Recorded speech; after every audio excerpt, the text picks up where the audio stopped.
very much. They call it Super Tuesday for a reason. This is a big one. And they tell me, the pundits and otherwise, that there's never been one like this. There's never been anything so conclusive. This was an amazing night, an amazing day. It's been an incredible period of time in our country's history. It's been sad in so many ways, but I think it's going to be inspiring because we're going to do something that, frankly, nobody's been able to do for a long time.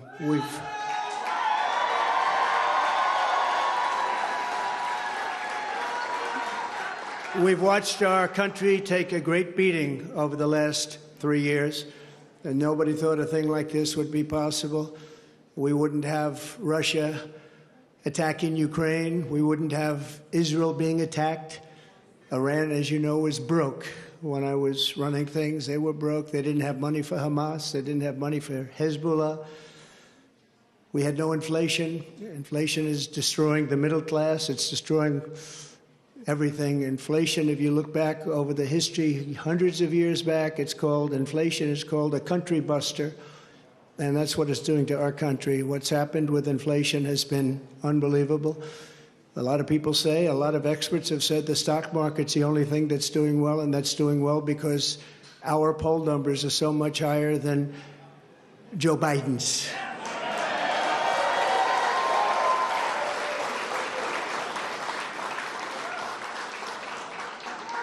He's the worst president in the history of our country. There's never been anything like what's happening to our country. Today it was announced that 325,000 people were flown in from parts unknown. Migrants were flown in, airplane, not going through borders, not going through that great Texas barrier that I was with the governor of Texas, Greg Abbott, the other day, and we were looking at the job they're doing. But in the meantime, they're pouring into California and they're pouring into Arizona because those governors aren't doing anything. They're doing nothing. But today it was just announced before I came out. It was unbelievable. I said, that must be a mistake. They flew 325,000 migrants, flew them in over the borders into our country. So that really tells you where they're coming from. They want open borders, and open borders are going to destroy our country. We need borders and we need free and fair elections, or we don't have a country. This is an incredible group of people. So many celebrities that I'm not going to introduce any because I'm just going to get myself in trouble if I do that, because I'll leave out most of you. But this is a room chock full of incredible, talented people, like some of the guys standing right in front of me, right? Big futures, big, fat, beautiful futures. Oh, I'd love to be your age. I'd pay you a lot of money to be your age. But we have some tremendously talented people in this room, including tremendously talented political people that have helped me right from the beginning. We had the safest border in the history of our country. We built 571 miles of wall. We had Mexico supply us with 28,000 soldiers because we wanted them, that's why. And they said, we won't do that. I said, yes, you will, you will. And in the end, they did. It was an easy negotiation, but we had the safest border, the best numbers we've ever had, and now we have the worst numbers probably in the history of the world. It's sad to see what's happening to our cities. Our cities are being overrun with migrant crime, and that's Biden migrant crime. But it's a new category of crime, and it's violent, where they'll stand in the middle of a street and have fistfights with police officers, and if they did that in their countries from where they came, they'd be killed instantly. They wouldn't do that. So the world is laughing at us. The world is taking advantage of us. 3 years ago, we were at a level, we were energy independent. We were going to be very shortly energy dominant, and today we're getting oil from Venezuela. Can you believe it? And we're doing numbers on that oil. You know what we're doing? We're refining the oil. We have our refinery for that oil. It's really, I call it tar. It's not oil. It's terrible. We have real stuff. But we're refining it in Houston. So for all of the environmentalists, you ought to look at that, because all of that tar is going right up into the atmosphere. You just ought to take a look. It's the only plant that can do it. We have the only plants that can take tar and make it into oil, and that's what it is. It's a shame. But we were energy independent. We were going to be energy dominant. We were going to be supplying oil to Europe, all over the world, and then a tragic thing happened during the election. It was a tragedy, because you wouldn't have, think of it, all of the problems that you have today, I don't think you would have had any of them. You'd only have success, and that's what's ultimately going to unify this country and unify this party. We have a great Republican Party with tremendous talent, and we want to have unity, and we're going to have unity, and it's going to happen very quickly. And I've been saying lately, success will bring unity to our country, and it happened before. We had the best economy our country's ever had, and people were calling me that I would have said will never happen. It'll never happen. They wanted to get together, African American, Asian American, Hispanic American, women, men, people with diplomas from the best schools in the world, and people that didn't graduate from high school. Every single group was doing better than ever before, and it was a beautiful thing. Our country was coming together. Our country was coming together. And now we have a very divided country. We have a country that a political person uses weaponization against his political opponent. Never happened here. It happens in other countries, but they're third world countries. And in some ways, we're a third world country. We're a third world country at our borders, and we're a third world country at our elections. And we have to stop that. We need a fair and free press. The press has not been fair, nor has it been free, but maybe someday they will be. They're being beaten up pretty badly. People aren't trusting them. They're not believing them. And really, it's a very important factor. The press used to be the policeman. It used to police our country. Now nobody has confidence in them, and we have to get that confidence back. It's so important for the success of our country. So important.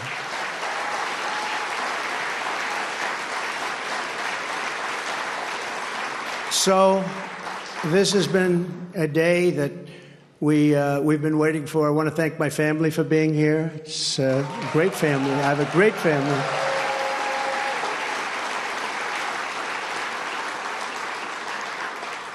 They've had it very easy since I decided to run for politics. They say, "Thanks a lot, Dad. We appreciate it." But they're strong, and they're very capable people, and they love the country. They really do love the country. And we appreciate it. And I want to thank everybody at my staff. Susie, Chris, incredible job. Incredible job you're doing.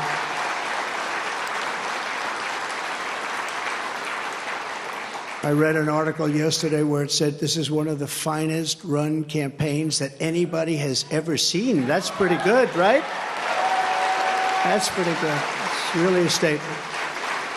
And we have no choice, because November 5th, it's right around the corner, November 5th is going to go down as the single most important day in the history of our country.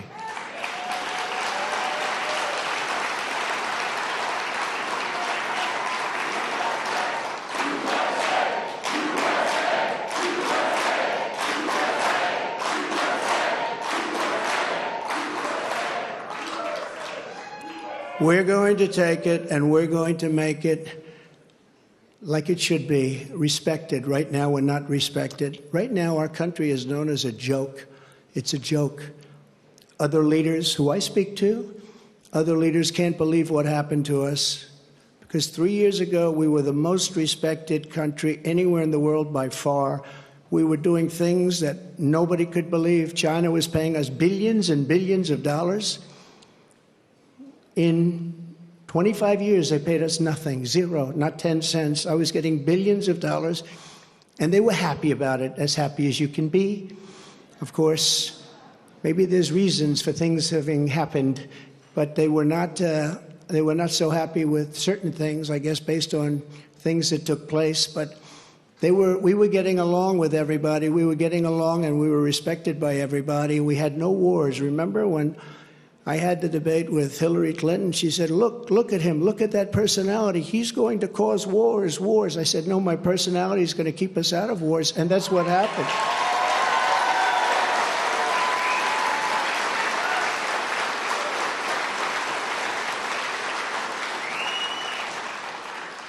For 20 years, they were fighting ISIS. I defeated ISIS in 4 weeks. I got rid of ISIS. 100% of the ISIS caliphate. And we had no wars, and we stopped wars. We weren't getting along with a lot of countries. All of a sudden, North Korea, which is a serious nuclear power, but North Korea came along. Kim Jong-un, we got along very well. We got along very well with China until COVID. That was a little bit too much, as far as I was concerned. That was too much. Couldn't take that one. But we made a trade deal with China that I don't even talk about. $50 billion a year in product they bought from our farmers, our manufacturers.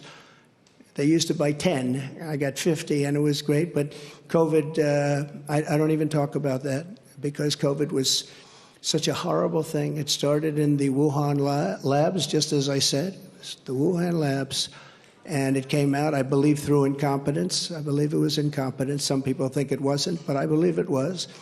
But regardless, it caused $60 trillion worth of damage and death all over the world, all over the world. And we did a fantastic job on that. We never got credit for that. Unbelievable job on that. We came up with things that nobody thought was possible. Don't forget, when it came in, nobody had an idea what it was. They didn't even use the word pandemic. Nobody had an idea. But we did a fantastic job. And we got a lot of credit for the economy, a lot of credit for our foreign policy. I think credit like nobody, very few people have gotten. And the press was very honest about it. They gave us very high marks on foreign policy, the Abraham Accords, so many different things we did. But we never got the kind of due that we should have for the COVID, or as I call it affectionately, the Chinese virus, the China virus, which is a much more accurate term. And despite that, the stock market, when we turned it over, the stock market was higher than it was prior to COVID coming in. It was an amazing thing. We did an amazing job, and we have so many people that worked on that, so many of the doctors, so many of the scientists that worked with us on that. It was really, really something. But there's never been an administration that had more success in so many different elements. We got the largest tax cuts in history. We have the largest regulation cuts in history. We rebuilt our military. And what happened, we rebuilt our entire military, and beautiful. We had jet fighters that were 53 years old, and we had all brand new jet fighters. And then after this other group of people that didn't know what they were doing, they took over, and we had that horrible surrender in Afghanistan. I call it a surrender. We took the soldiers out first. You know, I dealt with the leaders of the Taliban in Afghanistan. They were the ones that were causing the trouble. The press was very angry because they said, "Why are you calling them?" I said, "Because that's where the problem is." I say oftentimes, they asked Jesse James, "Jesse, why do you rob banks?" He said, "Because that's where the money is." And I said, that's where the problem is with the Taliban. And I spoke to Abdul. He's still the leader. Believe it or not, he's really the leader of Afghanistan, but he's the leader of the Taliban, a rough group. I say, don't ever shoot our soldiers again. Don't ever do it.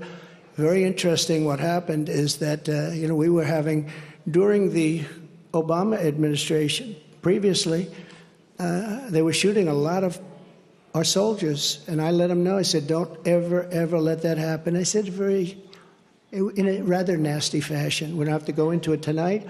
For 18 months, we lost nobody in Afghanistan. And then we had that horrible, horrible withdrawal where we lost 13 soldiers, 38 horribly wounded, left Americans behind. You know, you have Americans right now still behind. Call them hostages if you like. It was a terrible moment. We left $85 billion worth of brand new, beautiful equipment behind, jets and tanks and everything you couldn't think of, goggles, night goggles. They didn't used to fight. They're good fighters. They didn't used to fight at night, but now they do because they have goggles. They have better goggles than we have. So I just want to tell you that led to a lot of bad things, and now the worst things are happening. The things that are happening now are unthinkable. and they're unthinkable at the border. We have millions of people invading our country. This is an invasion. This is the worst invasion probably. We've never had anything like it. No country has ever had anything like it. The number today could be 15 million people. And they're coming from rough places and dangerous places. And we had that shut down. We had everything going so beautifully. When Joe Biden goes to the beach, because somebody on his staff thinks he looks very good in a bathing suit, until he can't get his feet out of the sand or lift the chair, which weighs about 9 ounces. Joe Biden, if he would have just left everything alone, he could have gone to the beach. He would have had a tremendous success at the border and elsewhere. So we're going to take back our country. We're going to make sure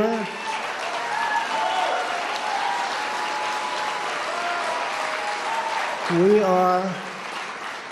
are going to do it right. We're going to have the greatest economy ever in the history of our country. We're going to top what we did. We're going to become an energy center of the world. We were ready to become energy dominant, and they stopped that. They stopped that. But we're going to become energy dominant. We're going to pay off debt. We're going to do things that nobody thought was possible. You know, we hadn't done our second phase of the tax cuts. When we did the tax cuts, the Democrats fought us very hard.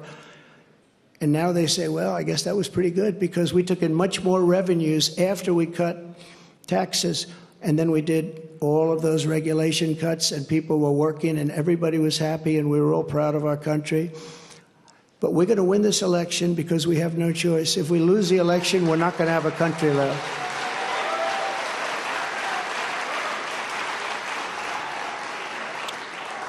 And we're going to do something. Thank you very much. We love you too. And we love our country. And we can't let this magnificent, some people call it an experiment. I don't call it an experiment. I just say this is a magnificent place, a magnificent country. And it's so sad to see how far it's come and gone. When you look at the depths of where it's gone, we can't let that happen. We're going to straighten it out. We're going to close our borders. We're going to drill, baby, drill. We're going to get the inflation down. And we are going to make our country greater than ever before. And we're going to do it quickly. We're going to do it quickly. It's going to go fast. We have to get the criminals out. We have many, many criminals that have entered our country. We have people coming in from such bad places, and we're going to have to get them out. We have murderers that are being deposited into our country. We have drug dealers at the biggest and highest levels that are coming into our country. We have people coming into our country that just shouldn't be here. But many, and I say many, large percentages, they come in through the caravans. They come in many different ways. Now we find out again, they come in through airplanes. We send them in. This is crazy. But they come into our country, we're going to stop them. We're going to close our borders. We're going to have to deport a lot of people, a lot of bad people, because our countries can't live like this. Our cities are choking to death. Our states are dying. And frankly, our country is dying. And we're going to make America great again, greater than ever before. Thank you very much. It's been a big night. Thank you very much.